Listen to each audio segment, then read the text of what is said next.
Bienvenue dans le podcast de l'étrange, un podcast dédié à l'horreur, au paranormal et au mystérieux. Aujourd'hui, on va parler d'un sujet bien concret, bien réel, et qui a fait la une de l'actualité à plusieurs reprises au cours des derniers mois. Qu'on pense à la mort de Jean Pormanoff ou aux abus des streamers étrangers au Japon, les dérives lors des lives sur des plateformes comme Twitch ou plus encore Kick font beaucoup parler. Et pour en discuter, j'ai l'honneur de recevoir aujourd'hui Vision, un créateur et vidéaste qui a beaucoup parlé des lives dans leurs aspects les plus sombres, puisqu'il y a consacré une série de vidéos entières sur sa chaîne YouTube. Mais avant de se lancer dans l'exploration de ces streams qui partent en live, pardon pour le mauvais jeu de mots, est-ce que tu pourrais nous en dire un peu plus sur toi, Vision, et sur ton travail sur YouTube, pour ceux qui ne te connaîtraient pas encore? Bah écoute, déjà, merci de m'inviter sur ton podcast. C'est vrai que c'est pas un exercice que je fais souvent, mais j'aime bien des fois sortir des sentiers battus. Donc, écoute, avec grand plaisir. Donc j'ai accepté avec grand plaisir. Et donc pour ceux qui me connaîtraient pas, je fais des vidéos du coup centrées sur les mystères. Donc auparavant plus mystères d'internet, mais depuis quelques temps je me suis un peu élargi à des mystères plus généralistes. Et j'aime bien présenter ça sous forme de mini-documentaire avec une patte à volonté cinématographique. Donc ça peut être avec des séquences en 3D, des cinématiques, du sound design, de la musique, enfin bref. J'ai envie que quand on regarde mes vidéos, on ait l'impression de regarder comme un petit film. Excellent, mais il me semble d'ailleurs que sur ta chaîne, le slogan de ta chaîne, c'est « Mon but est de t'emmener dans mon monde », quelque chose comme ça. Exactement. J'ai envie de créer une sorte de capsule sur laquelle tu te dis, voilà, je suis sur la chaîne de Vision. Enfin, le but, c'est vraiment d'avoir une personnalité... je sais pas. Avec une DA bien marquée, etc. C'est ça, avoir une DA marquée et se rendre compte qu'on est sur cette chaîne-là et pas sur n'importe quelle chaîne. Enfin, en tout cas, c'est vraiment le but que j'aspire à atteindre. Alors, avant de voir la première histoire très sombre de ce podcast, j'ai l'habitude de proposer à mes invités de choisir une boisson à partager malgré la distance. Et est-ce que tu peux nous dire celle que t'as choisie, Vision ? Alors moi, j'ai choisi un café glacé. C'est un truc qu'on fait là avec ma copine en ce moment, on aime bien ça. Bon, après, elle le fait beaucoup mieux que moi, elle met de la mousse et tout. Enfin, c'est vraiment plus stylé que moi, mais ça passe. Là, du coup, j'ai mis un goût, c'est caramel. Donc tu les fais à la maison, quoi. Tu les fais... C'est ça, ouais, c'est ça. Fait main. Bon, moi, j'avoue que pour le coup, j'ai eu un peu la flemme et j'ai chopé un café déjà préparé. Bah, ils sont beaux aussi, en vrai, ils sont beaux aussi. Bah, celui que j'ai chopé est pas mal. Alors, j'ai plus la canette là sous les yeux, mais c'est pas mal. Et je sais qu'après, j'en ai un. Bon, ça doit être le truc un peu vraiment de base là pour le coup, parce que c'est des petites canettes et j'ai voulu varier. J'en ai un qui est de Nestlé, genre un cappuccino de Nestlé. C'est vraiment pas la marque la plus ouf au monde, ni sans doute le meilleur café, mais c'est ce que j'avais comme choix. Et du coup, ça fait plaisir de partager ce petit café à distance. Est-ce que toi, t'es un gros buveur de café ou... Bah, café, pas du tout, mais c'est le café glacé, on va dire, qui me fait en boire. Moi, je vais plus préférer tout ce qui est glace au café, enfin, tout ce qui est autour du café, mais pas le café de base, quoi. Mais du coup, ouais, le café glacé, j'aime bien. Donc c'est ça qui me fait boire du café finalement. Ok, donc pas de... Le café chaud, c'est pas ta tasse de thé pour faire des vieilles blagues pourries, quoi. Voilà, exactement. Je la laisserai au montage. Pour enchaîner sur le sujet du jour, donc toi t'avais un format qui était le côté obscur des lives, où t'as abordé plusieurs affaires avec des live streams qui tournent mal en direct. Alors il y a des meurtres, des accidents, même des gens qui plongent dans la folie. Et là je pense au gars qui voulait créer l'OS divin. D'ailleurs c'était quoi exactement son nom? Je l'ai oublié. Temple OS. Temple OS, exactement. Terry Davis. Et Terry Davis, sur lequel t'as été sur la tombe de qui t'as été faire un pèlerinage, limite, hein, quand t'étais aux States. C'est ça, en fait j'ai profité d'un voyage aux États-Unis pour aller voir sa tombe, parce que je suis passé par Las Vegas et il a été enterré à Las Vegas. Donc j'en ai profité. Ah ouais, c'est sacré pèlerinage, quoi. Et alors du coup, moi ce que je me demandais en préparant le sujet, c'est d'où t'es venu ou d'où te vient cet intérêt pour le sujet. Et est-ce que toi-même tu regardes beaucoup de live, par exemple? Bah, je suis pas forcément un consommateur de live, je suis plus un consommateur de vidéos. Mais pour le coup, je pense que c'est en voyant pas mal de clips arriver dans le feed, voir beaucoup d'incidents se produire, qu'en fait est né l'intérêt. Je trouvais ça intéressant de les regrouper pour analyser le phénomène, alors sans avoir la prétention de détenir une vérité, mais peut-être de trouver des points communs entre plusieurs incidents et pourquoi ils peuvent se produire en live. C'était vraiment l'idée, c'était de de regrouper tout ça et d'en faire des vidéos. Et du coup, est-ce que tu as un petit peu trouvé entre guillemets, les vrais points communs, tu vois, entre ces différents trucs-là? Je pense qu'il y en a plusieurs, ça dépend les catégories d'incidents, mais on peut retrouver, ça on en parlera plus tard, mais les relations parasociales qu'il peut y avoir entre les streamers et les viewers. Il peut aussi y avoir la quête de célébrité et d'argent par les streamers qui peuvent parfois déborder en plein live. Je pense qu'il y a plein de causes en fait qui relient ces incidents-là. En tout cas, je sais que dans celle que tu as déjà traitée sur ta chaîne, il y en avait une qui m'avait vraiment pas mal marqué, c'était celle de Stephen McCullough. Et alors juste pour poser un peu le cadre de cette affaire-là, c'était un Irlandais d'une 40aine d'années qui a diffusé un faux stream de gaming sur YouTube pour se donner un alibi. Et j'avoue que je trouve l'histoire assez incroyable, dans le mauvais sens du terme. Mais est-ce que tu peux nous en parler un petit peu de ce cas, quoi, qui est assez extraordinaire? Alors effectivement, donc Stephen McCullough, c'était un Irlandais de 32 ans à l'époque, qui avait une chaîne YouTube du nom de VotSaxon07. Et donc sur cette chaîne, il faisait habituellement des reviews de produits dérivés de la série Doctor Who. Mais ça lui arrivait aussi de faire des mini courts-métrages, on va dire, avec ses amis, où il faisait même intervenir son père. Donc en fait, à première vue, on a l'impression que c'est une image innocente d'un fan, tout simplement, d'une série, qui fait son contenu dans son coin. Mais bon, c'est le 18 décembre 2022 à 18h que tout va basculer. En fait, à 18h, il lance un live sur GTA Vice City. Il joue, donc il semble seul chez lui. Donc il joue, il raconte des anecdotes pendant environ 6 heures jusqu'à minuit. Après une longue session de jeu intense, il met fin au live et va se coucher.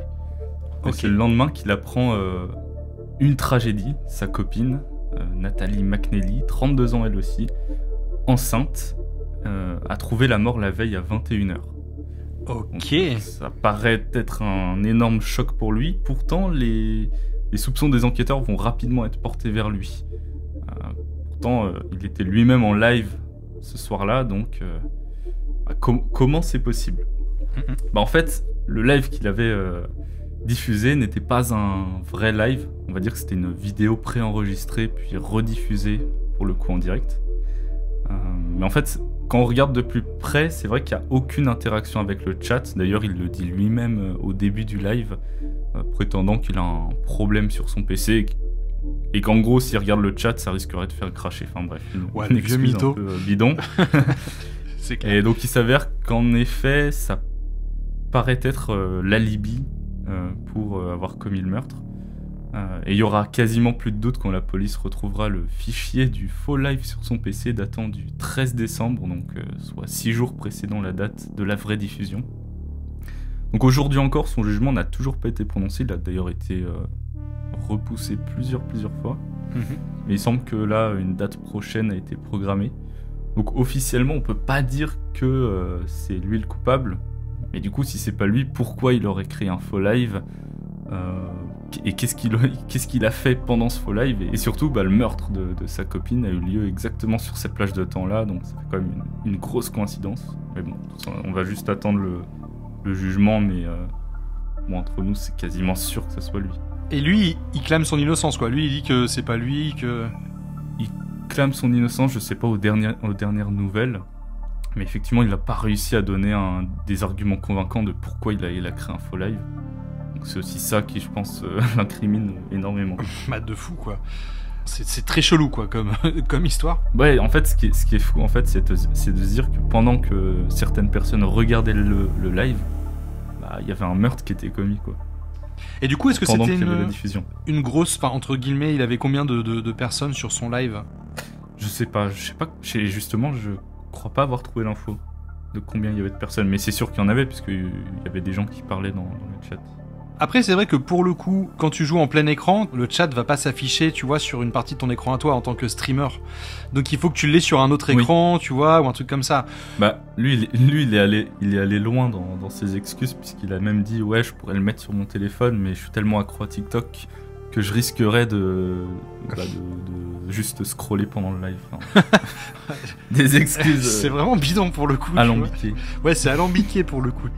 Parce que j'ai dit, bon, déjà, le gars, s'il est en train de jouer à GTA Vice City, pourquoi est-ce qu'il irait, tu vois, enfin, il streamait et puis en même temps, scroller sur TikTok, tu vois, tu fais, ouais, c'est vraiment chelou, quoi. Le gars est chelou.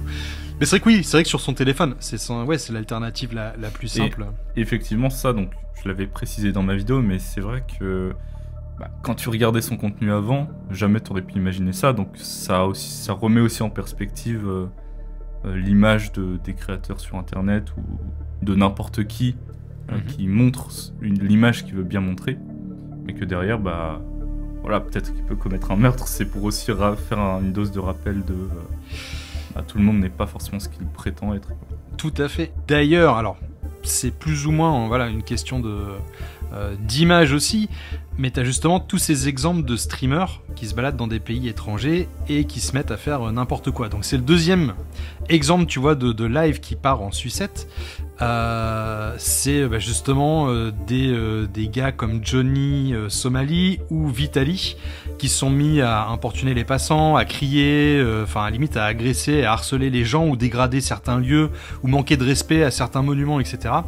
Dans des pays d'Asie. Et donc tous les deux ont créé des scandales et ils ont d'ailleurs tous les deux été arrêtés. Alors je sais pas si t'as suivi un petit peu toi ces deux affaires. Alors comme je t'ai dit, je regarde pas forcément des lives souvent et à ce niveau-là je me renseigne pas. En fait je me renseigne pas régulièrement. On va dire que c'est plus des clips qui apparaissent dans mon feed. Pareil. Que je mets de côté, soit pour une vidéo. Et c'est vraiment quand je suis sur l'écriture de la vidéo que là je vais me renseigner plus en profondeur. Mais non, je me tiens pas forcément au courant tout le temps de ce qui se passe de ce côté-là. C'est pas forcément un truc qui m'intéresse. Oui, puis après, j'imagine que tu suis pas spécialement ce genre de streamer, tu vois. Non. Pour le coup, on parlait de l'image. Pas forcément des streams. C'est ça, ouais. On parlait de l'image, tu vois, des créateurs qui est pas forcément celle, tu vois, qui renvoient quand ils sont normaux entre guillemets. Mais là, pour le coup, c'est des gars qui se sont spécialisés dans le truc d'être des gros boulets, d'être les plus relous possibles, tu vois. C'est du troll IRL en vérité, un peu leur fond de commerce, tu vois, on peut dire ça comme ça.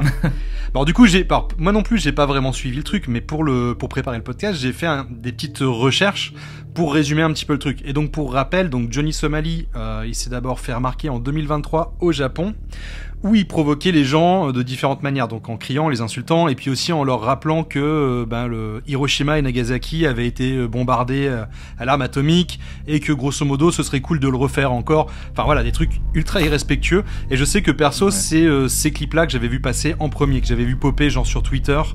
Je suppose que toi ça doit être pareil aussi, parce que ça a fait quand même beaucoup parler déjà à l'époque. C'est exactement ça, oui. Et le gars s'est fait arrêter par la police d'Osaka en août 2023 pour trouble à l'ordre public. Et puis il a été expulsé du pays. Et là tu pourrais dire du coup ça a peut-être servi de leçon, mais en fait pas du tout. Il s'est retrouvé juste après en Corée du Sud et il a continué sur la même lancée en fait, en provoquant des nouvelles perturbations qui ont encore une fois mené à son arrestation. Sauf que là, à l'heure où on enregistre, il est en Corée du Sud. À ce que j'ai compris, il n'est pas incarcéré, par contre il est sous interdiction de quitter le territoire, donc il n'a pas le droit de ressortir, et il est dans l'attente de son procès, où il risquerait jusqu'à 31 ans de prison. Donc ça quand même truc assez dingue quoi. Ensuite, il y a le cas de Vitali, qui est un créateur qui s'était fait connaître avec des pranks et qui a été arrêté aux Philippines, après un live où il harcelait des passants et des employés de sécurité, en les menaçant, en prenant leur chapeau ou leur moto, etc. Donc je pense que ça aussi t'as dû le voir passer sur Twitter parce que c'est des trucs qui ont pas mal tourné. Lui aussi il est maintenant incarcéré dans une prison philippine qui sont connues d'ailleurs pour être des prisons avec des conditions de détention assez horribles, et il risque jusqu'à 18 mois de prison. Pour toi, qu'est-ce qui pousse ces streamers à aller aussi loin ? Est-ce que c'est vraiment juste pour les vues et l'argent, ou est-ce qu'il y a quelque chose d'autre derrière ce comportement ? En vrai, je pense que la quête de célébrité et d'argent, ça joue un rôle énorme. Après, en fait, si c'est pas ça ou pas juste ça, qu'est-ce que ça pourrait être ? Je pense que le seul truc qui pourrait aussi expliquer, c'est est-ce que c'est pas inhérent à leur façon d'être, dans le sens où s'ils streamaient pas, est-ce qu'ils feraient ça aussi ?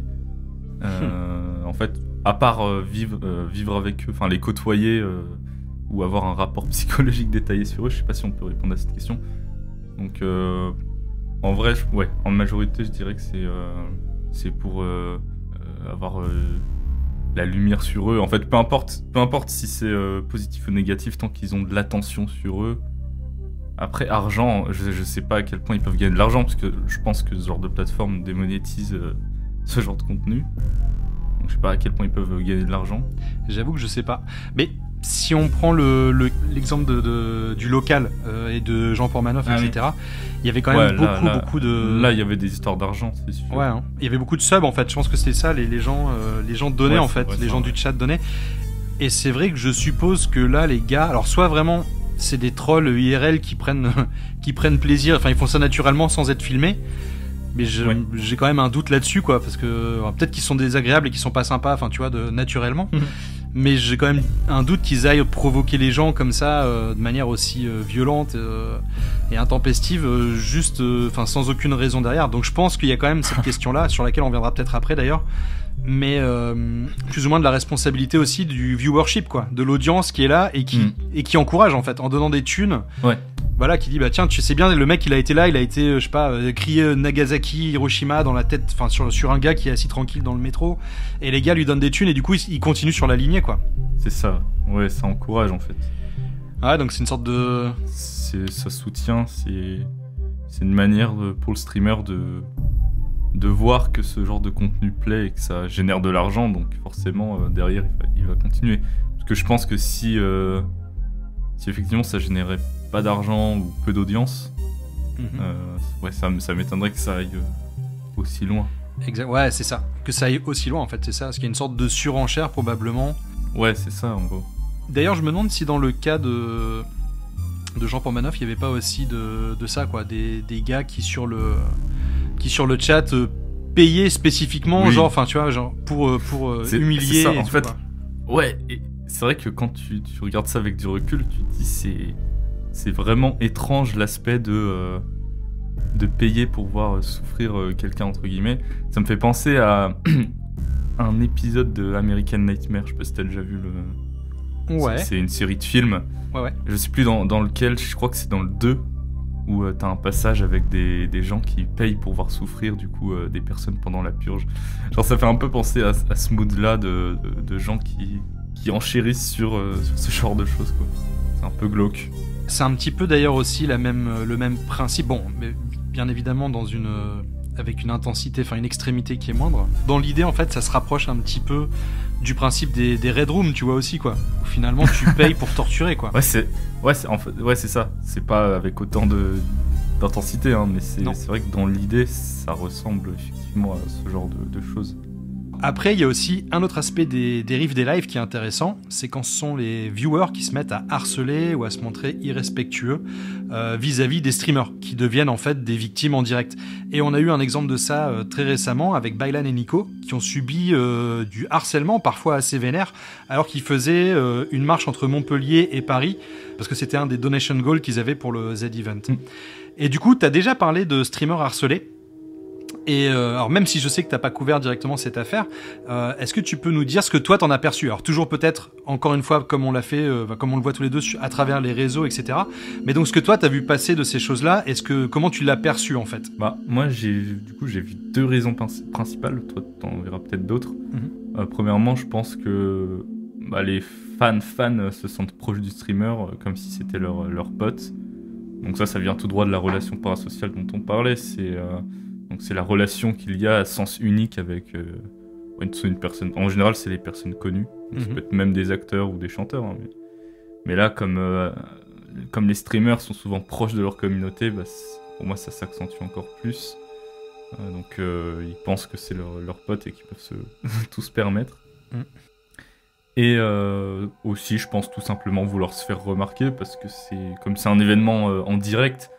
Forcément, t'as plusieurs milliers de spectateurs, les clips qui sont republiés peuvent faire des millions de vues, donc je pense que c'est aussi une occasion d'avoir son moment de gloire, entre guillemets, quoi. Se dire, ouais, ça va clipper derrière et je vais me retrouver sur TikTok ou sur Twitter, des trucs qui font 1 million de vues, des millions de vues. C'est vrai que oui, j'y avais pas forcément pensé, mais ça doit jouer aussi, quoi. Donc il y aurait aussi une sorte de surenchère. Ouais, c'est ça, totalement. Je pense qu'il y a une grande partie, parce que pareil, est-ce qu'il ferait ça s'il n'y avait pas de stream? Je pense pas. Enfin, S'il les croisait genre dans la rue, en Voilà. mode normal. c'est aussi, je pense, l'effet de groupe. Ah, Il y a exact. aussi ça, je pense.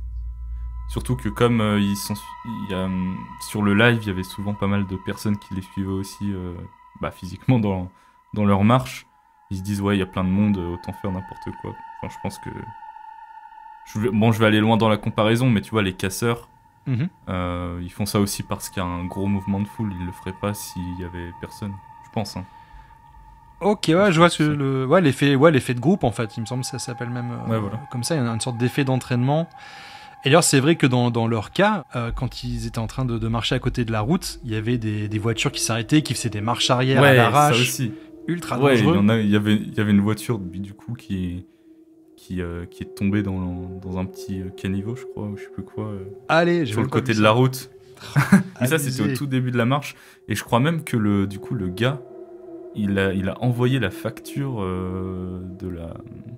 du mécanicien à Baylan pour Non. dire paye. Tu rigoles, Si. c'est pas possible. Parce que Baylan, sur le moment, il me semble qu'il avait dit ouais, je peux payer les réparations si vraiment t'es dans la merde et tout. Il l'a Ok. vraiment fait, il l'a vraiment envoyé. Et puis je crois qu'il a enflé la facture parce que c'était beaucoup trop abusé pour ce qu'il y avait. Enfin, c'est ça, les gens se permettent C'est tout sous abusé. prétexte qu'ils ont plus d'argent. Et du coup, est-ce qu'il a payé ou pas la facture? Ça, je sais pas. Je sais pas. J'ai pas suivi ça. Oh, mais l'histoire est assez folle. J'ai l'impression. Enfin, je sais pas s'ils remettront ça dans leur donation goal pour le prochain Je sais CD20. pas. Tu vois, c'est. À mon avis, je pense que ça a dû le. Parce qu'ils avaient l'air quand même saoulés au bout d'un moment. Je sais qu'il y avait des clips de Nico qui Ils ont étaient en été mode. saoulés. Mais au final, ils ont quand même ramassé un bon billet. Ouais. Donc je sais pas si la somme surpasse les ennuis. On n'a rien sans rien, donc je sais pas si ça surpasse tout ça, mais bon. C'est vrai que, ah oui, ça, je sais pas forcément le truc le sujet du podcast, mais le fait qu'ils aient été du coup filmés, ils se sont filmés 24 heures sur 24 pendant un mois, on va dire. Ça doit quand même avoir un impact sur un impact psychologique. Mhm. Je suis sûr que le day one, quand ils ont arrêté de faire le défi, enfin quand ils sont arrivés, et qu'il n'y avait plus de caméra sur eux, ça devait leur faire bizarre. Même dormir du coup en toute intimité, qu'il n'y ait plus de caméra sur toi. Je suis sûr que sur le moment tu te dis... t'as l'impression d'être toujours filmé en fait. Pour moi c'est sûr. Ouais, ça doit être assez perturbant comme Ouais, truc. tu sais, pendant la nuit, tu peux parler dans la nuit, tu peux dire des folies. Je sais pas. Moi, ça me foutrait la trouille. Ouais, bah franchement, c'est pas un truc que. Ouais. C'est pas un truc qui me semble très tentant, quoi, comme délire. Franchement. Bah, déjà, surtout que moi, je suis en faceless, donc déjà, ce serait pas très logique. Ouais. Et d'ailleurs, c'est ça la question à laquelle j'avais pensé tout à l'heure. Bah, je sais qu'on en avait déjà parlé, donc je sais que je connais un petit peu ta réponse, mais la question est quand même intéressante. Alors toi, tu t'es pas forcément, tu fais pas beaucoup de facecam dans tes vidéos. Alors, t'avais déjà expliqué. Ouais. Tu peux d'ailleurs peut-être rappeler pourquoi, parce que il me semble, si je devais résumer, c'est parce que ça interrompait un petit peu le rythme de la vidéo, quoi. Et le but pour toi, c'est vraiment de créer un flow comme ça qui est pas interrompu. En fait, c'est ça comme le but. En fait, les facecam, elles vont un peu du coup à l'encontre de la direction que je veux mener, dans le sens où si je veux faire si le but c'est de créer des petits films, des séquences en 3D, et que tout d'un coup il y a une facecam, je trouve que c'est pas dans la DA. Donc en fait, je pourrais très bien en mettre une fois dans la vidéo, mais du coup, je trouve ça aussi bizarre. Pour moi, s'il y a une facecam, elle doit revenir un peu de temps en temps. Et comme je trouvais pas forcément d'endroit pour en caler, c'est vrai que j'en mets pas. Mais en fait, je réfléchis à d'autres formats un peu plus, du coup, un peu plus simples de production, on va dire, où ça peut s'écouter vraiment en format podcast. Donc je vais aller plus loin dans les descriptions, parce que c'est vrai que des fois je me retiens d'aller trop loin dans la description des événements, puisque tout s'explique par l'image. Et j'ai pas envie de faire une redite de ce qui se passe à l'écran et ce que je raconte. Donc c'est pour ça que j'aimerais aussi de temps en temps peut-être faire un format plus podcast, effectivement, où la voix, on va dire, prime plus, et là où du coup la facecam pourrait aussi revenir. Ce serait un type de format complémentaire par rapport aux autres, super immersif. Là, C'est ce ça. serait plus descriptif. Justement, c'est un peu comme en écriture, on dit il y a le show don't tell, quoi. Exactement. Pour revenir à nos amis streamers qui se font harceler, il y avait un autre cas dont tu avais parlé dans une de tes vidéos. Il me semble que c'était un cas parmi d'autres, mais c'était celui de Sushi Potato, donc qui, elle, a subi un harcèlement plutôt vénère pendant un live IRL. Est-ce que tu peux nous rappeler un petit peu cette affaire ? Ouais. Alors pour le coup, ce cas, je le trouvais intéressant car, en fait, selon moi, il dépeint vraiment des problèmes de société. En fait, le live, il a plus vraiment d'incidence sur ce qui se passe, mais c'est, on va dire, le témoin d'un problème plus large. Donc ici, le harcèlement de rue. Donc du coup, pour son cas, donc elle était en stream dans des rues du Japon, il me semble. Et donc elle fait la rencontre d'un homme ivre. Donc au début, elle pensait que c'était une simple rencontre, et puis que 10 minutes plus tard, elle allait passer à autre chose, mais... Encore 10 minutes, ce serait long. Si il y a un gars qui vient te tenir la jambe, c'est relou. C'est vrai que c'est long. Mais du coup, il va s'accrocher un peu à elle. Donc il va par exemple lui proposer de filmer avec son propre téléphone, d'échanger leurs vêtements. Enfin, c'est un peu bizarre. Super bizarre. Ouais. Puis en fait, au fil du temps, elle va découvrir des photos et des vidéos compromettantes sur le téléphone du harceleur. Donc ce qui la rassure encore moins, on va dire. Ok. Puis l'homme devient de plus en plus tactile et envahissant, jusqu'au moment où elle lui demande concrètement d'arrêter. Et puis la fin est relativement dramatique, car il la suit dans la rue, réclame son téléphone et des vêtements qu'elle a gardés, j'imagine, sous le coup de la panique. Puis le live va s'arrêter au moment d'une altercation physique assez violente. Mais bon, finalement, on découvre qu'elle n'aura pas de séquelles physiques, heureusement. Et donc, du coup, c'est pour ça que je dis que ce cas, il dépeint un peu des problèmes de société, parce que le harcèlement de rue, c'est quelque chose qui arrive même sans être filmé. Je suis même pas sûr que le gars, sur le moment, avait conscience qu'il était en direct. Donc ici, le stream, c'est juste le moyen de diffusion du phénomène, et plus, on va dire, l'acteur de ce phénomène. Oui, ça témoigne finalement de réalité sociale. Ouais, exactement. Comme il y avait d'autres trucs, il y avait des vols en pleine rue. Donc tu vois, ça c'est toutes des choses qui n'ont pas de rapport direct avec le stream, mais qui en fait mettent en lumière des problèmes, je dirais. Et d'ailleurs, il me semble que tu avais un épisode qui retraçait un petit peu les débuts de la plateforme, de Twitch, etc. Ouais. C'est ça, oui, ça c'était donc le premier épisode de la série, c'était un peu, on va dire, le prologue, le préambule de la série, pour comprendre, on va dire, les bases d'où ça vient. Et qu'en vrai, même à l'époque, il y avait déjà des problèmes. D'ailleurs, le créateur de Twitch, donc à l'époque ça s'appelait Justin TV, il s'est fait lui-même SWAT, donc le tout premier SWAT, qui est du coup le phénomène de quand quelqu'un appelle les forces de l'ordre pour décrire une situation grave chez le streamer en question, et du coup t'as les flics qui débarquent. Du coup lui il a subi le tout premier SWAT de l'histoire des lives. Et particulièrement vénère, parce que c'est vrai que le swatting, ça a mené à des morts, il me semble. Hein. Il y a eu plus d'une fois. Ouais, alors il y a eu... Alors moi, je me souviens d'un cas où le gars est mort d'une crise cardiaque suite à ça, quoi. Il s'est pas fait buter, hein, mais à cause de ça, on va dire, il me semble que c'était ça. Peut-être que je me trompe du coup, mais moi, il me semblait qu'il y avait eu aussi un swatting comme ça, où le gars s'était au final fait tirer dessus. Je pense que maintenant ça s'est un petit peu calmé, on entend quand même moins parler de ce genre de truc, ou alors peut-être que on en parle plus. Dernièrement, il y a eu, je sais pas si tu vois qui c'est, Valouz et Pidi, qui sont des youtubeurs français. Dernièrement, ils se sont fait SWAT. Alors c'était pas vénère, hein, mais en plus, eux, ils étaient même pas en train de stream. Il y a la police qui est venue, parce qu'apparemment, leur fils de 16 ans, alors qu'ils n'ont pas de fils qui a 16 ans, aurait dit que ses parents les menaçaient de le tuer. Ça me dit quelque chose, ouais, j'avais vu passer ça aussi. Donc il y a encore des trucs comme ça de temps en temps. Et ce qui est sûr, c'est ce qu'on a vu là, c'est que les dérives peuvent venir des deux côtés, à la fois les streamers, à la fois les viewers. D'ailleurs, on a parlé un petit peu de ta consommation de live qui, comme tu le disais, est restreinte, mais pas de ton activité potentielle de streaming. Alors, est-ce que c'est quelque chose qui t'intéresse, ou tu préfères te focus sur d'autres domaines ? Effectivement, c'est pas forcément un domaine qui m'inspire particulièrement. Et puis en fait, j'estime que j'ai envie de mettre tous mes efforts là où j'ai déjà de l'expérience, donc dans le fait de créer des vidéos, plutôt que de me lancer dans un tout autre domaine. Parce que même si ça reste de l'audiovisuel, je trouve que c'est vraiment une discipline à part et différente. Et j'avais déjà essayé par le passé, mais c'est pas forcément un truc qui m'a m'a plus intéressé que ça. Donc ouais, je préfère du coup concentrer tous mes efforts là où je sais que j'ai de l'expérience. Ok, ouais, je comprends. Bon, après, je sais, on en avait déjà parlé, mais je te posais la question quand même. Oui. Ouais. Et c'était aussi pour faire une superbe transition, tu vois, sur le sujet de la création de contenu. Et donc, maintenant, ce que je propose, c'est qu'on parle un petit peu, justement, de ton travail sur YouTube, de ta vision. Hein, donc, pour faire la vision de vision, j'ai intitulé comme ça le petit passage. Et en fait, je voudrais commencer avec une question toute bête.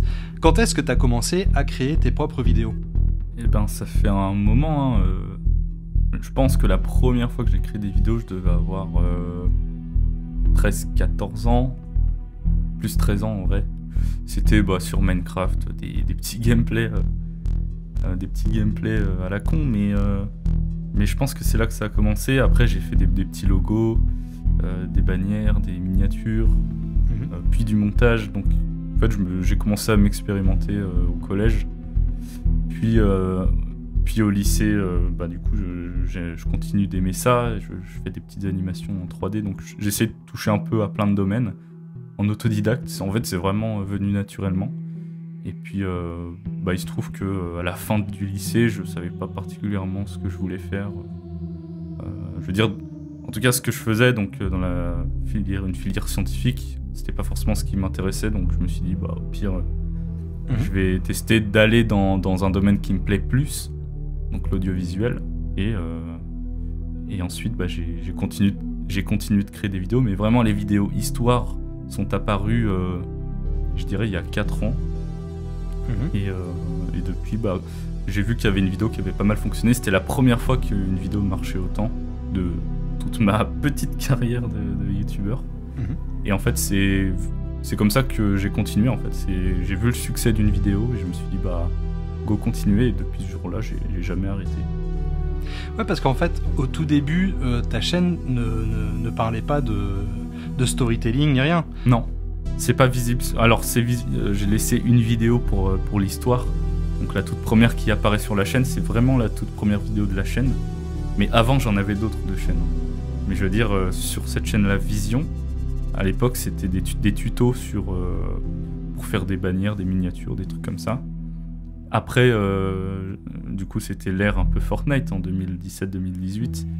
Je faisais des petits montages sur le jeu. Et en fait, tout ça c'est en privé, mais ça existe. Et après, effectivement, j'ai eu l'envie soudaine de faire un truc un peu storytelling. Je sais plus pour quelle raison, mais je l'ai fait. Et c'est la première vidéo storytelling que j'ai faite qui a bien marché pour l'époque. Ok, c'est sur quoi d'ailleurs ? C'est ça. Et c'était sur l'histoire d'un youtubeur Minecraft qui avait pas mal marqué son temps à l'époque, qui s'appelait Cause. Okay. Et comme il avait disparu un peu des radars, l'idée c'était de faire une vidéo un peu rétrospective de ce qu'il a fait sur internet et aussi les raisons potentielles de pourquoi il était plus actif. Et donc c'était vraiment storytelling sans côté un peu sombre ou mystère, etc. Je me souviens que je sais plus en fait, je sais plus la vision du coup dans laquelle j'étais à ce moment-là. Je sais que j'aimais beaucoup le montage, quitte à en faire un peu trop. Enfin trop, je veux dire. C'était l'époque Potatoes aussi. Pas ouais, carrément, c'était des effets qui n'étaient pas nécessaires non plus. Mais je sais que j'étais aussi beaucoup influencé par le côté horreur, même si c'était pas l'idée première. Donc en fait, c'était plein de petites inspi de tous les côtés en vrai. Mais c'est vrai que quand tu regardes, c'était pas forcément sombre. Je sais pas. Je sais plus la vision que j'avais exactement à ce moment-là. Ça a tellement changé. Si tu te souviens, tu regardais quoi comme chaîne justement un peu sombre à cette époque-là ? À cette époque-là, je me souviens que ça faisait quelques temps que j'avais découvert du coup Feldup. Ok. Je crois avoir découvert sa chaîne sur la vidéo des Red Room, qui était une fiction, mais j'avais vraiment accroché. Et après, Cicada 3301, je me souviens de cette vidéo. Donc je pense que ça, c'était vraiment la première inspi. Mais je me souviens que vraiment à l'époque, je sais pas si tu connaissais, il y avait une chaîne qui s'appelait Pourquoi avoir peur, c'était des trucs de creepypasta et tout. Ça me dit vaguement quelque chose. Ça, on va dire qu'avec mes amis, c'était le genre de contenu qu'on pouvait regarder qui nous faisait vraiment flipper parce que c'est le dark web et tout. Enfin, on n'a pas le même âge, mais du coup, quand on était petit, on regardait ça et ça nous faisait vraiment peur et tout. Donc, on va dire que c'était ça les vrais contenus horreur. Mais après, dans l'idée du storytelling plus vidéo traditionnelle, c'était Feld Up, je pense. Ok. Et tu regardais pas de vidéos anglophones à cette époque-là? Non, pas du tout. Et parce que tu parlais pas bien anglais ou... Enfin, question à la con, mais... Ouais, je pense que ça joue, mais c'est vrai que j'ai jamais eu l'envie de moi-même d'aller découvrir ce qui se faisait dans d'autres pays, j'avoue, je pense que c'est ça. Mais aujourd'hui, par contre, tu regardes pas mal de youtubeurs US, etc., je suppose, hein. Ouais, maintenant que du coup, je me suis pas mal développé, oui, je regarde pas mal ce qui peut se faire dans d'autres pays, c'est ça. Avec le level up en anglais, du coup, c'est vrai que ça ouvre un champ beaucoup plus étendu en vrai, hein, au niveau de la création de contenu. Même s'il y a de plus en plus de créateurs français, évidemment, il y en a toujours moins qu'aux États-Unis, quoi. Ouais. Et d'ailleurs, alors c'est marrant parce que je sais que tu m'avais d'ailleurs fait la même remarque, mais j'ai souvent vu dans des commentaires sur YouTube ou Reddit, tu vois, nos deux chaînes qui étaient recommandées en même temps. Quand il y avait des recos sur des chaînes horreur, par exemple, on recommandait nos deux chaînes, tu vois. Alors, on traite tous les deux de sujets qui sont, qui touchent effectivement, parfois, même sans doute souvent à l'horreur, même si c'est pas forcément, on fait pas tous les deux, on fait pas que ça non plus, on fait pas que de l'horreur, tu vois. Et désolé, ma question elle est un peu longue, mais là où je veux en venir, en fait, c'est à ça. C'est quoi ton rapport à l'horreur? C'est vrai que depuis quelques temps, j'ai pas l'impression de faire des vidéos d'horreur spécialement. On va dire que je suis plus attiré par le côté thriller, tu vois, suspense, mais pas forcément horreur. Et on en discutait l'autre fois. Comment tu définis vraiment l'horreur? C'est vrai. C'est vrai que j'ai pas l'impression moi de faire du contenu horrifique. Moi, je suis plus dans l'idée de thriller cinématique et tout. Donc mon rapport à l'horreur, en vrai, il se limite un peu aux films, des fois aux séries. Mais je suis pas forcément attiré par ça pour créer du contenu. Ma position, mon point de vue par rapport à ça, c'est que finalement l'horreur c'est un sentiment, une émotion, quoi. Donc si tu suscites en fait le sentiment d'horreur et en fait ça peut être très très large. C'est pour ça qu'en fait tu peux avoir de l'horreur, tu peux avoir du gore, mais ça c'est plus, c'est plus du dégoût limite que de l'horreur où tu te sens forcément, plutôt effrayé, etc. Mais bon, l'horreur ça peut aller de l'horreur psychologique à l'horreur cosmique ou existentielle, tu vois, en passant justement par le côté, pour moi le thriller horrifique, tu vois, où le truc ça te fait flipper et tout, tu vois, je sais pas, t'as un tueur, une situation comme ça, de machin, où, voilà, ça, pour moi ça rentre quand même dans l'horreur en fait. Par exemple, je sais pas si tu vois la vidéo sur Eric Rudolph que j'ai faite, donc c'était le gars qui posait des bombes un peu partout. C'est ça, tu vois, je sais pas si on peut considérer ça comme de l'horreur, parce qu'il y a un peu ce suspense là de est-ce qu'il va être retrouvé, qui sait au début, parce que j'ai tourné la vidéo de sorte à ce qu'on sache pas de qui il s'agit dès le départ.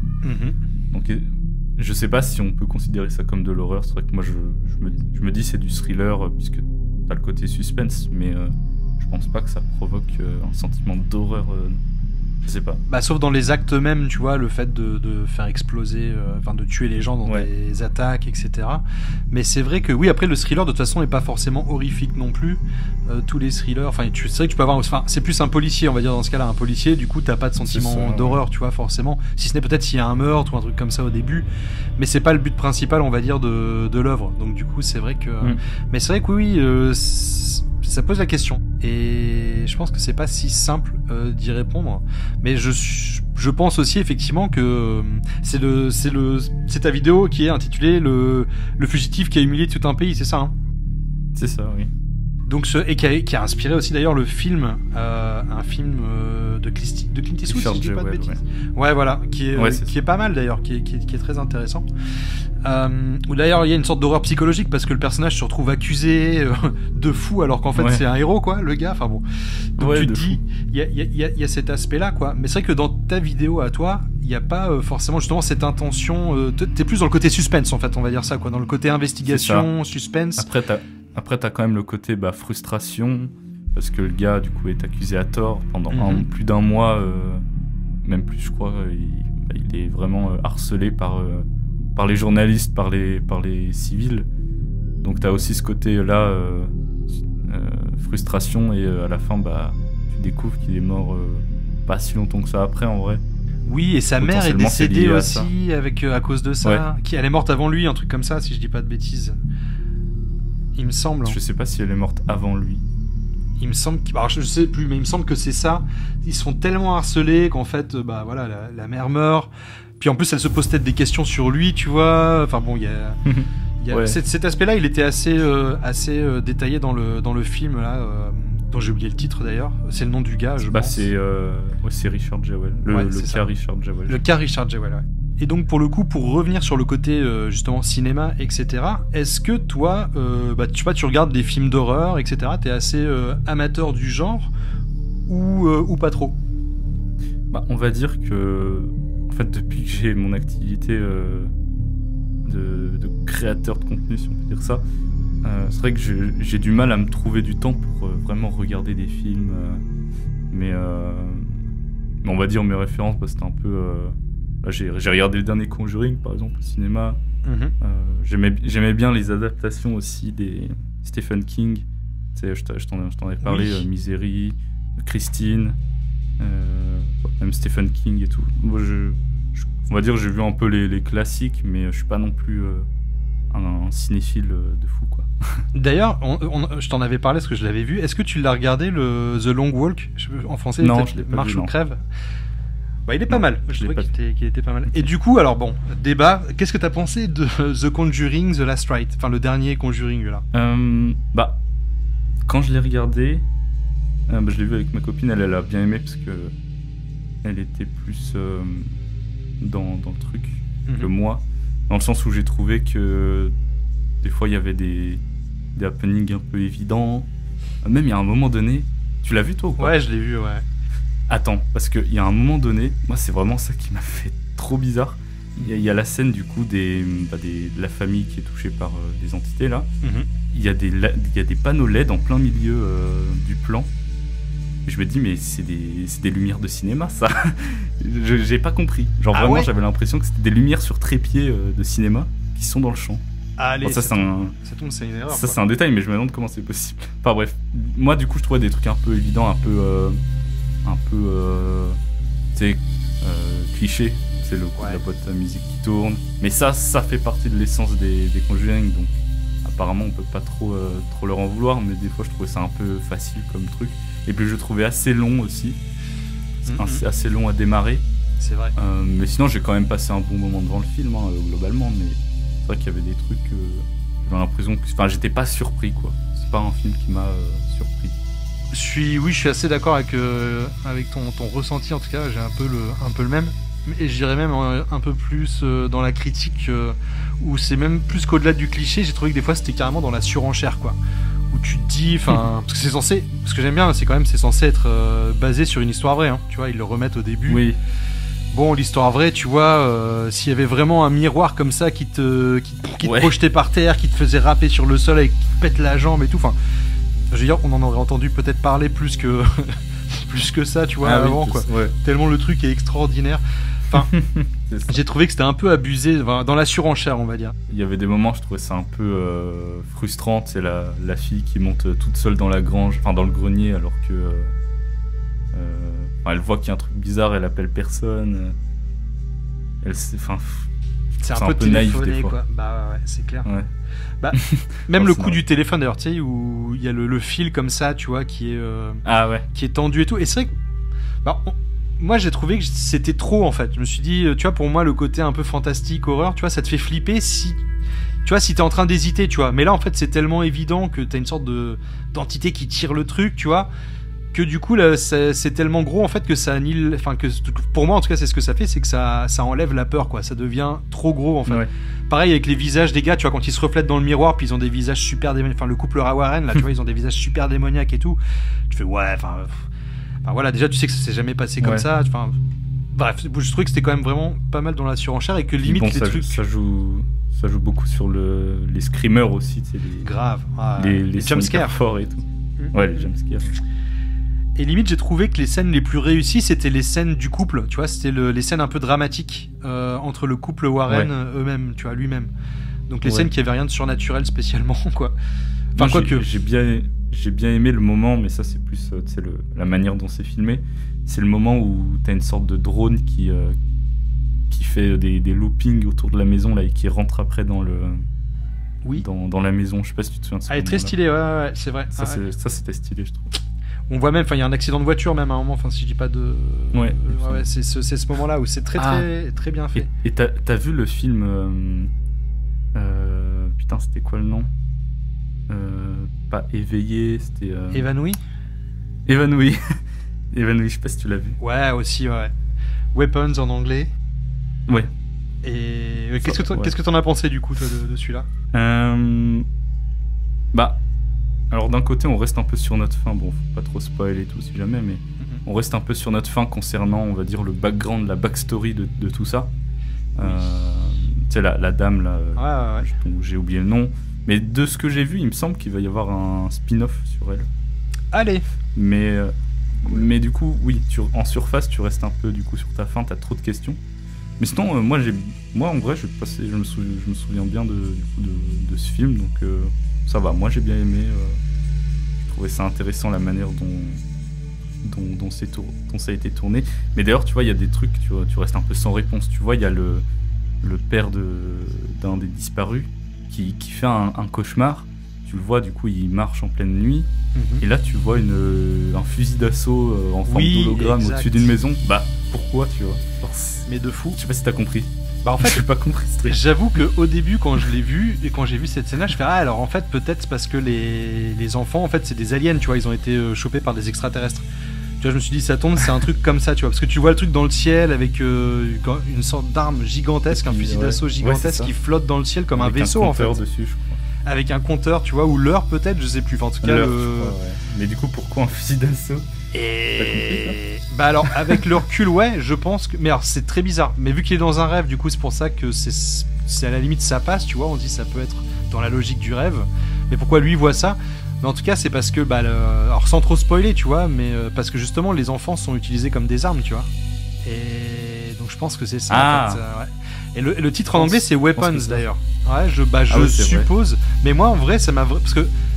Donc on va pas dire ce que c'est la fin, parce que c'est quand même la moitié du film, en fait, t'es là et tu te demandes ce qui se passe. Et d'ailleurs, c'est pour ça que j'ai trouvé qu'il était vraiment super bien fait, où t'es là, donc pour le coup, t'as vraiment du suspense, t'essaies de comprendre, en fait. T'es dans une position où tu comprends pas, t'as différents points de vue, donc c'est un film choral, quoi. Il y a différents points de vue qui sont filmés, tu vois, de personnages qui s'entrecroisent, et tu comprends pas, tu vois. Et moi j'ai trouvé, franchement, j'avoue que c'était un des films que j'ai trouvé les plus stylés depuis The Substance, quoi, grosso modo, qui était mon gros film que j'ai kiffé en 2024, quoi. D'ailleurs, je sais pas si tu l'as vu, The Substance.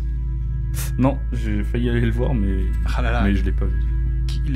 Franchement, il est terrible. Moi, je dirais, c'est j'ai l'impression que c'est soit ça passe, soit ça casse en général.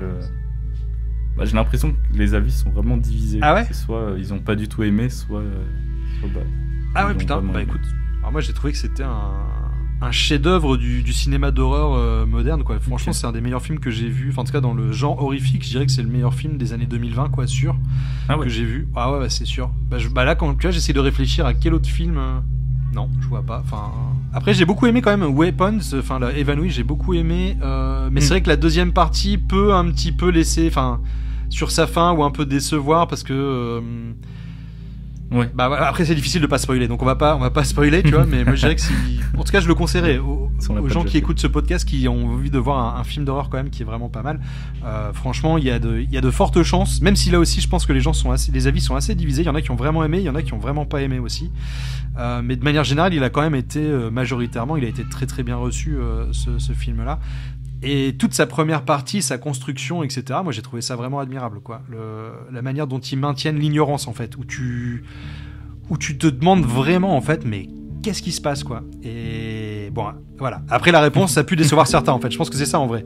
C'est qu'il y en a qui ont été en mode, voilà, qui ont été déçus par la réponse. Ouais.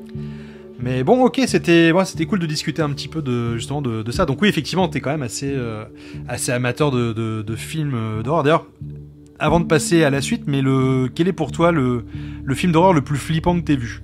Ou le meilleur film d'horreur que t'aies vu, allez, pour... Après, des fois, c'est compliqué parce que t'as le souvenir... Surtout moi, j'ai pu voir pas mal de films d'horreur quand j'étais ado, donc tu sais, comme tu découvres un peu... Quand tu découvres un peu, tu peux avoir une vision un peu différente. Moi, je sais que ton souvenir, bien aimé... moi, j'avais bien aimé Shining. Ouais, excellent.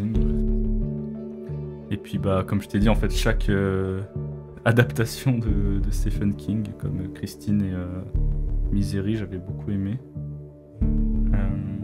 Moi, un de mes films préférés, mais je sais pas si on peut dire que c'est de l'horreur, peut-être plus thriller, c'est No Country for Old Men.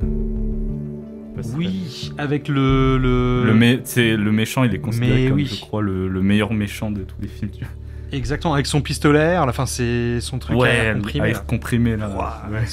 C'est vrai que le gars, j'avais vu ça aussi, le meilleur méchant ou le pire psychopathe de l'histoire du cinéma, quoi. Et c'est vrai que le gars, il est glaçant, quoi, franchement. C'est ça, ouais.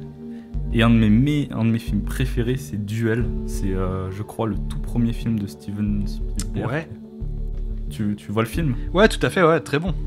Ouais, ce que j'ai trouvé hyper fort, c'est qu'il y a... tu suis qu'une personne, il n'y a pas forcément beaucoup de dialogue, mais punaise, moi ça me tient en haleine de fou, et les musiques qu'il y a dedans et tout, pour moi tout était parfait. Non mais c'est vrai qu'il est assez incroyable comme film, et en plus l'histoire est vraiment toute simple. Ouais, et je crois que même c'était un téléfilm à la base, il est sorti genre en direct à la télé, il est jamais sorti au cinéma. Ouais. Et avec petit budget et tout, tu vois. Et ça reste un chef-d'œuvre, quoi. Enfin, alors c'est pas, peut-être que Spielberg a fait d'autres plus grands films depuis, tu vois. Oui. Mais franchement, c'est vrai qu'il est, c'est une référence, quoi. Et pour le coup, moi, c'est aussi un de mes auteurs préférés, Richard Matheson. Et Richard Matheson, je sais pas si ça dit quelque chose. C'est de nom, oui, mais une inspiration aussi de, enfin, tu vois, avec. Pour moi, il est un peu entre le. D'une certaine manière, il rappelle un peu King, parce qu'il a écrit beaucoup de nouvelles, tu vois, déjà. Comme King a écrit beaucoup de nouvelles. Et c'est notamment un mec qui a travaillé avec Rod Serling sur la 4ème dimension. C'est un mec qui a signé beaucoup des scénarios de la 4ème dimension. Et qui a écrit de manière générale des super nouvelles. Et en fait, Duel, c'est adapté d'une de ces nouvelles, quoi. Moi je suis toujours content quand on parle de cinéma, donc ça fait plaisir, tu vois, donc c'est cool d'échanger là-dessus aussi.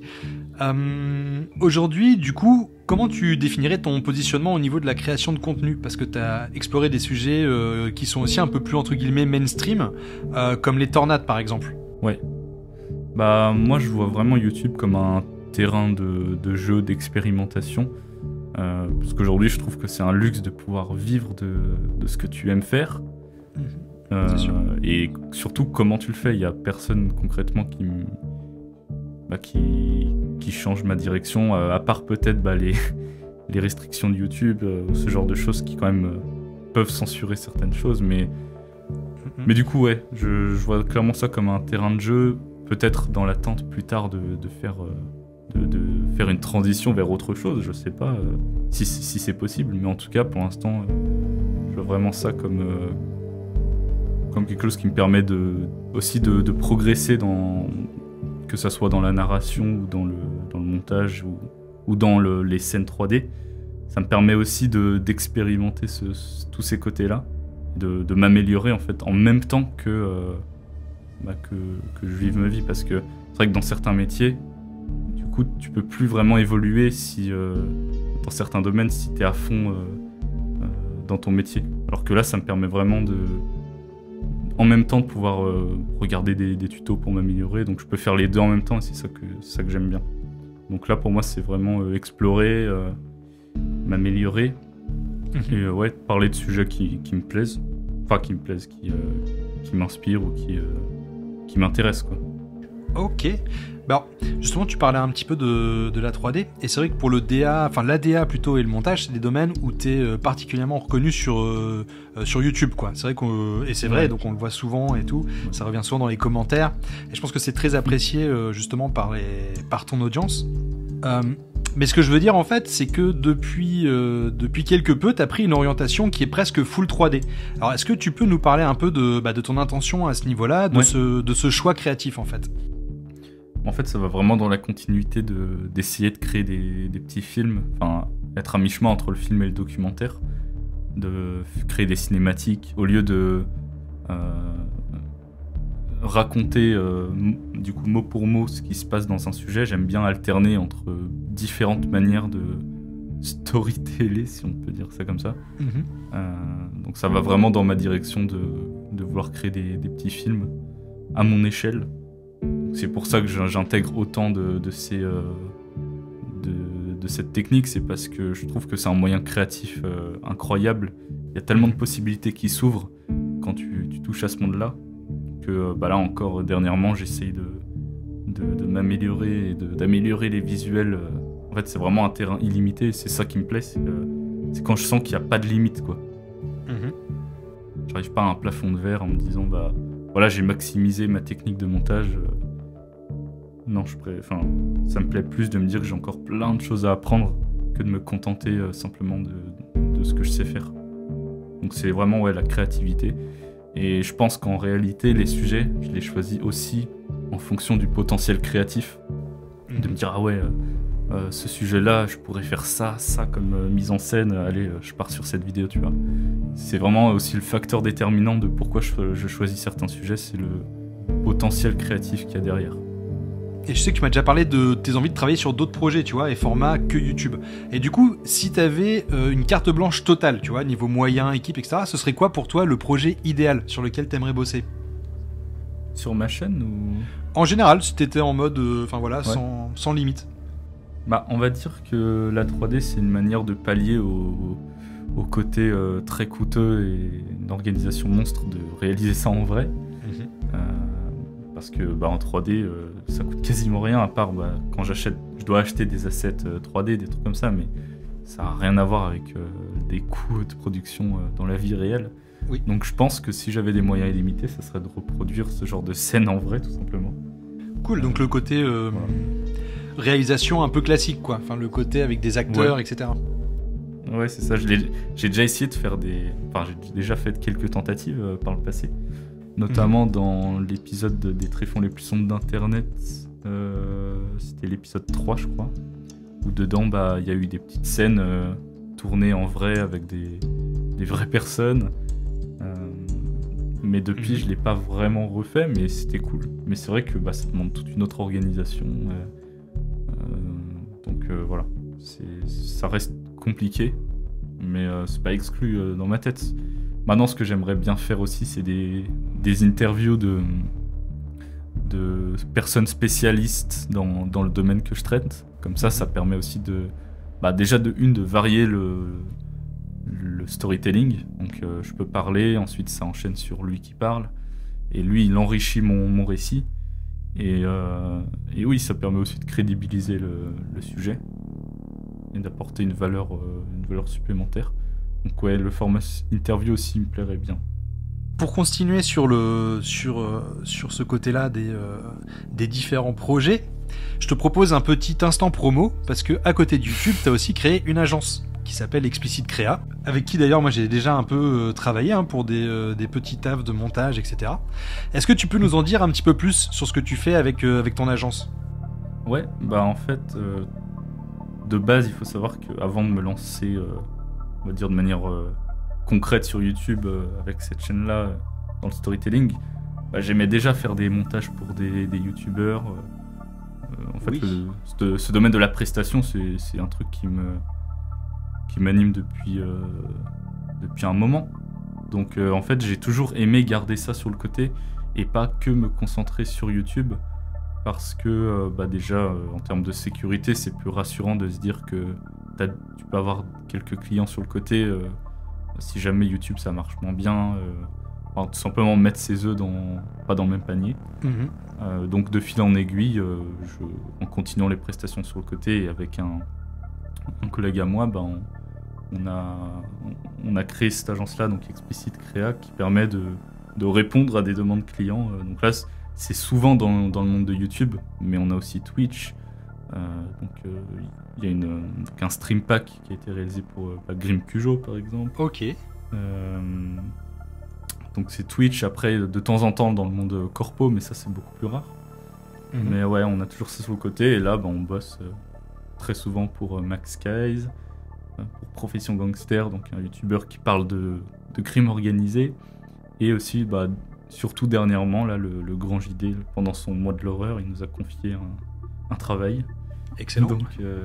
Donc je fais ça sur le côté, et puis c'est cool, ça permet de varier aussi mes créations, et ça me permet aussi de m'améliorer, parce que des fois on nous demande quelque chose, on n'est pas forcément spécialiste, mais du coup on sait se renseigner comme il faut, et du coup ça permet aussi de gagner en expertise tout en travaillant, c'est ça que j'aime bien. Excellent, écoute, d'ailleurs t'as bossé aussi longtemps pour Max Skies. Ouais, ça par contre c'est le client du coup qui a le plus de longévité de ma carrière, on va dire. Parce que en fait c'est marrant parce que tout a commencé quand je lui ai fait une bannière, mais en mode fan art, et je lui ai envoyé, et il l'a aimé. Du coup il était même pas obligé, mais il m'a donné 30 € sympa pour l'utiliser, alors que je prétendais pas à gagner de l'argent là-dessus, donc voilà.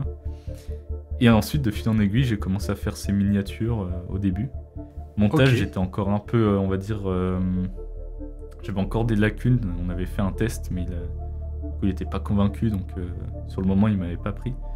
Mais au bout d'un certain temps, j'ai réussi à passer le cap et faire ces montages. Et donc ça, quand je parle de ça, c'était il y a facile 4 ans, 4-5 ans, je dirais. Et depuis, voilà, je bosse toujours un peu pour lui de temps en temps, sur des scènes 3D notamment, et puis des fois des montages, là, comme en ce moment. Donc on est toujours resté en contact. Excellent. C'est aussi un peu mon mentor de YouTube, parce que je me souviens de lui avoir posé pas mal de questions quand ma chaîne commençait à grimper, comment fallait faire certains trucs. Donc ouais, c'est un tout en vrai. C'est vrai que pour le coup, il a une expertise certaine, Max Skies, oui. avec sa chaîne, etc. Puis ça fait longtemps aussi qu'il est sur YouTube. Si à la base il faisait pas de true crime, il était sur des trucs d'urbex ou des trucs comme ça, il me semble. Je dis pas de bêtises. Ouais, c'est ça.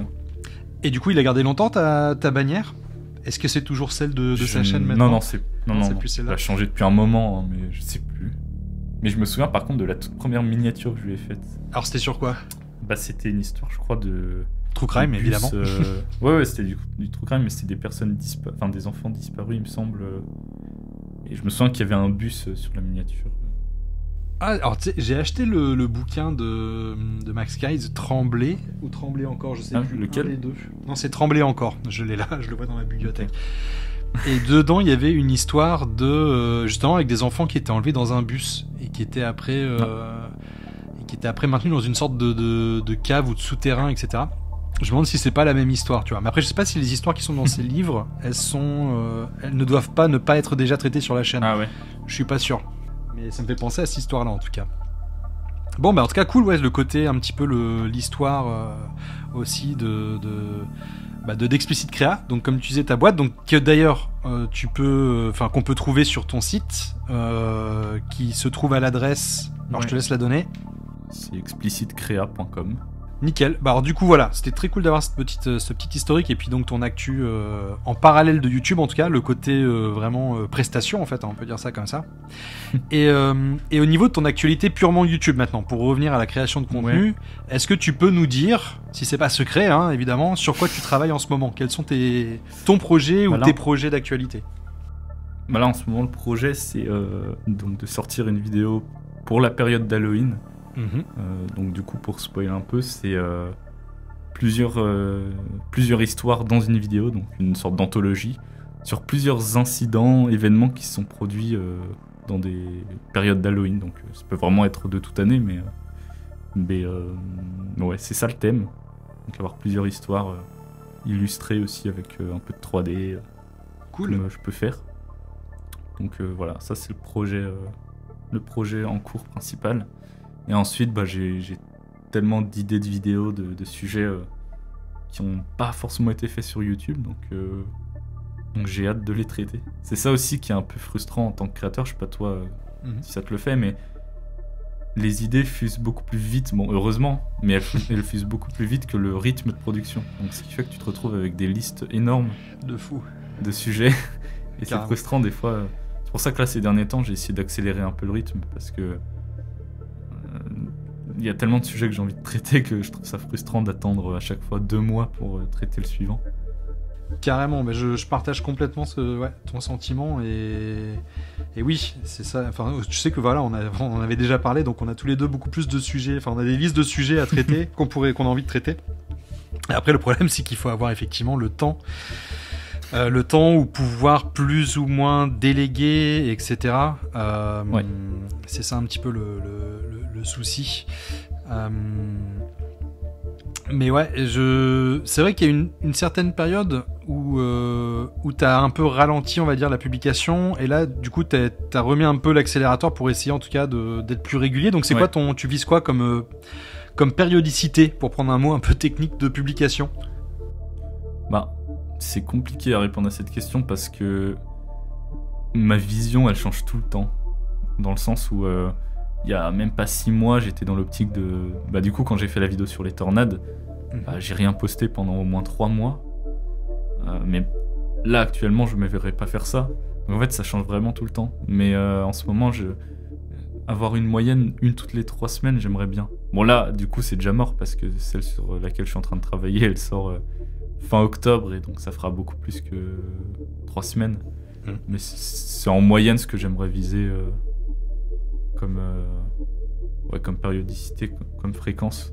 Ouais, c'est déjà pas si mal. Hein. C'est compliqué en vrai de rester dans... Tu vois, Max Case par exemple qui sort une toutes les semaines.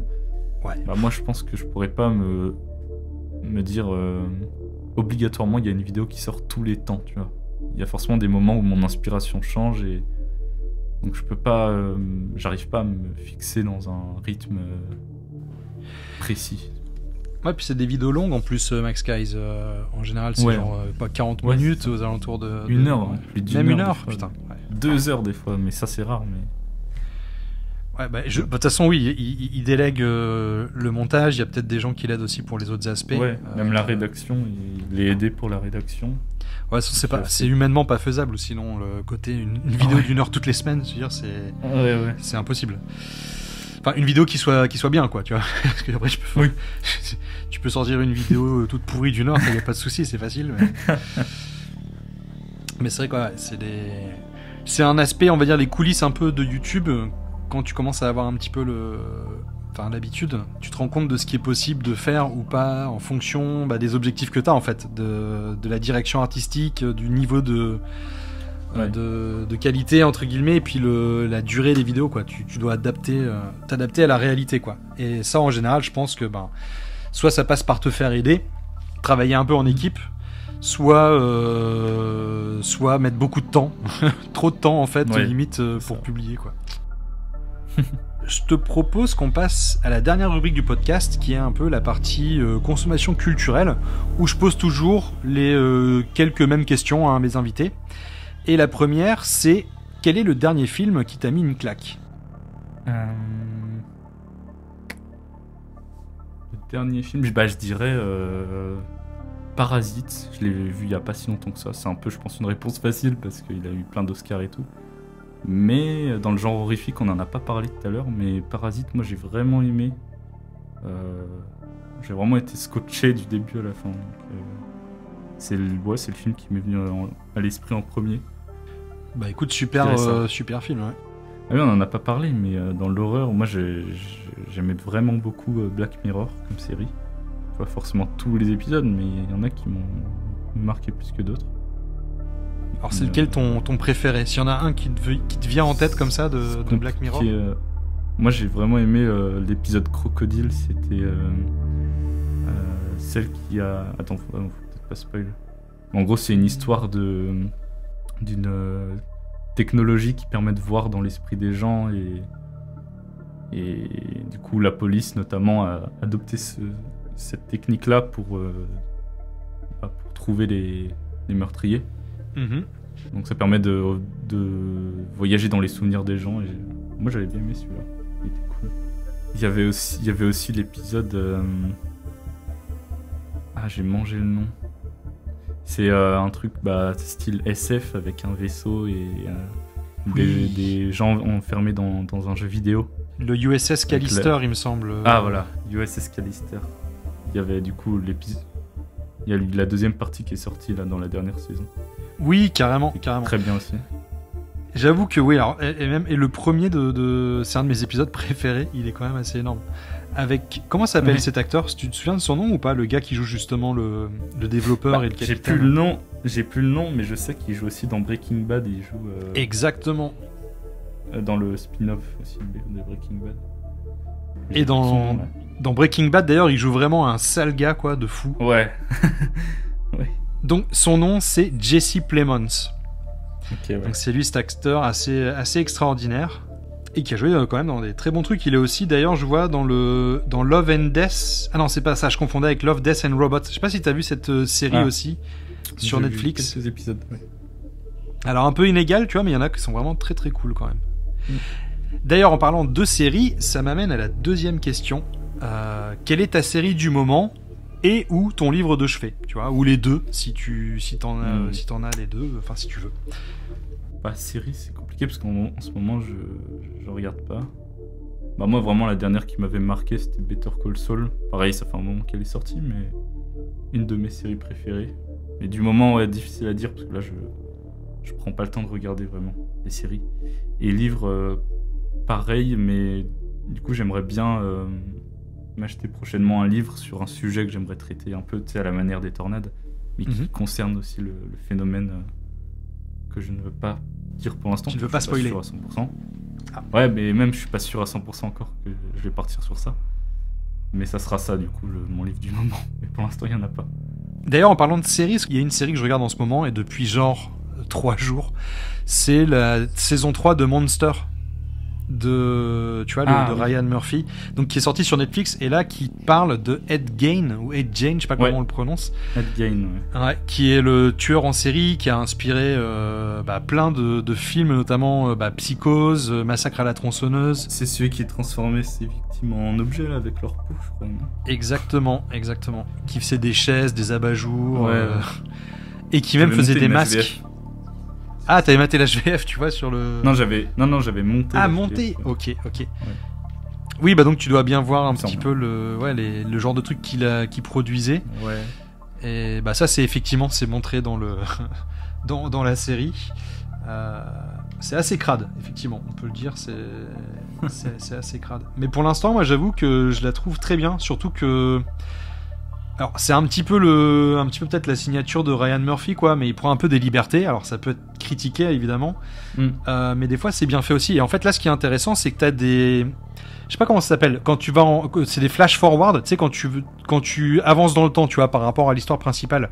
Et en fait, il montre Alfred Hitchcock qui réalise Psychose, en fait. Tu vois, et donc qui parle de Ed Gein, tu vois, au moment où il fait le film. Et franchement, ça, j'avoue que je m'y attendais pas spécialement. Et j'avoue que c'était assez stylé, en fait, comme idée, tu vois. Et ça replace d'autant mieux, en fait, le cas Ed Gein, là, dans un contexte historique, en fait. Okay. Enfin, une petite dernière question. Est-ce que tu as une chaîne YouTube, pas trop connue, en tout cas au niveau francophone, que t'aimerais recommander ? En fait, il y a une chaîne qui est vraiment stylée en termes de 3D, vu qu'en fait, c'est ce que j'aime beaucoup. Mm-hmm. C'est du coup une chaîne qui s'appelle Atrium, mais je sais pas trop d'où elle sort. C'est du coup une chaîne US. Ok. Qui fait des documentaires sur plein de sujets, mais avec une 3D vraiment poussée et très cool. Moi, j'ai trop aimé. C'est The Genius Design of the Vietnam World Tunnels. Vraiment, la 3D est très très cool. Ok, mais ça me dit quelque chose, moi, Atrium. Mais je pense que c'est une chaîne qui a été créée par d'autres grosses chaînes. Parce que vu le niveau qu'il y a dès le début, c'est obligé. Parce qu'elle est relativement récente, elle a 7 mois ou quelque chose comme ça. Ouais, c'est ça. Oui, et il y a 6 vidéos en tout et pour tout. Ouais. Vidéos qui ont quand même très bien marché. Hein. Waouh. Ouais. Excellent, bah écoute, moi je connaissais... Alors je pensais connaître, en fait non, je connaissais pas. Et ça a l'air, à ma foi, très intéressant. Faudrait que j'aille regarder ça.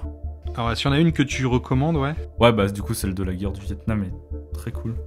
Moi, ce que j'ai bien aimé, c'est le fait qu'en fait, t'es tout le temps dans l'action. En gros, la vidéo dure 20 minutes, mais pendant les 20 minutes, il n'y a pas forcément de flashback ou de trucs comme ça.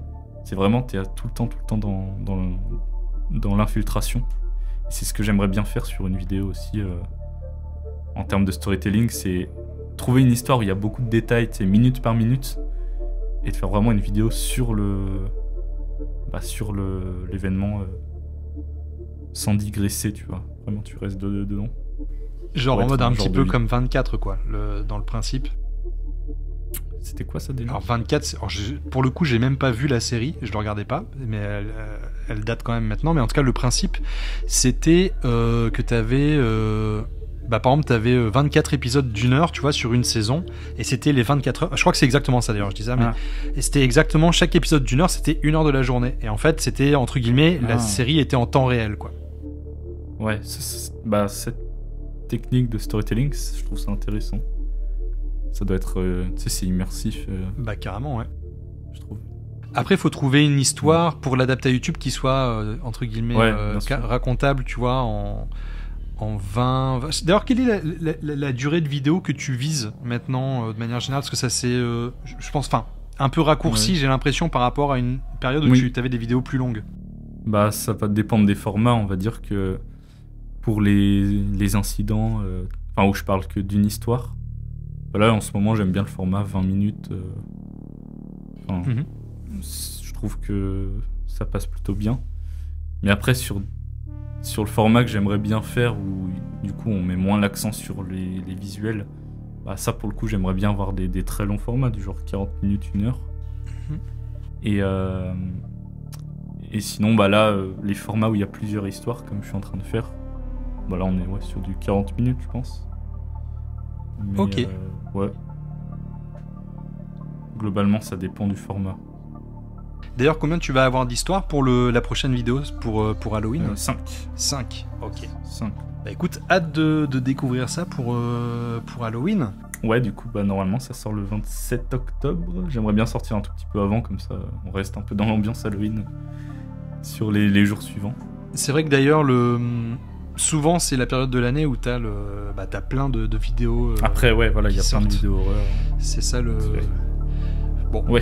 Ça peut être ça, entre guillemets, l'inconvénient. Surtout quand toi, t'es dans la thématique déjà un peu horrifique, même si pas tout le temps, tu vois. Du coup, il y a tout le monde qui se met à sortir des vidéos un peu d'horreur, tu vois, à cette période-là de l'année. C'est un peu le raz-de-marée. D'ailleurs, en parlant de ça, il y a le Grand JD qui est parti sur le mois de l'étrange, encore une fois, avec une vidéo par... tu t'en parlais tout à l'heure, justement, vu que tu vas y participer. Et d'ailleurs, alors sans dévoiler quoi que ce soit, mais elle sortira quand, la vidéo sur laquelle tu travailles en ce moment ? Normalement, il nous a dit qu'elle devrait sortir environ au 15 octobre. Bon, on découvrira ça aussi. Je suppose qu'il y aura Explicit Créa qui sera crédité dans les crédits de la vidéo. À voir, ça, à voir. Pas sûr. Bon, de toute façon, tu me diras quand elle sortira, hein, tu vois. On verra. Qu'on aille voir. Pas de soucis. Écoute, en tout cas, c'était vraiment un grand plaisir de t'avoir ici pour ce podcast. Donc merci beaucoup d'avoir été l'invité de cet épisode. C'était un grand plaisir de te recevoir. Avec plaisir, et merci de m'avoir invité aussi. C'est vrai que, comme j'ai dit, c'est pas un truc que je fais souvent, donc j'espère que ça va, je me suis plutôt bien exprimé et tout. Écoute, c'était j'espère nickel. En tout cas, voilà. Toujours un plaisir d'échanger, déjà quand on échange à côté, puis là, pour le coup, sans le faire de manière trop formelle, c'est ça aussi qui est cool, tu vois, avec l'idée quand même du podcast, c'est qu'on échange. Et sur ce, je vais conclure l'épisode en disant à très bientôt à tout le monde pour un prochain podcast de l'étrange. Ciao, ciao. Ciao.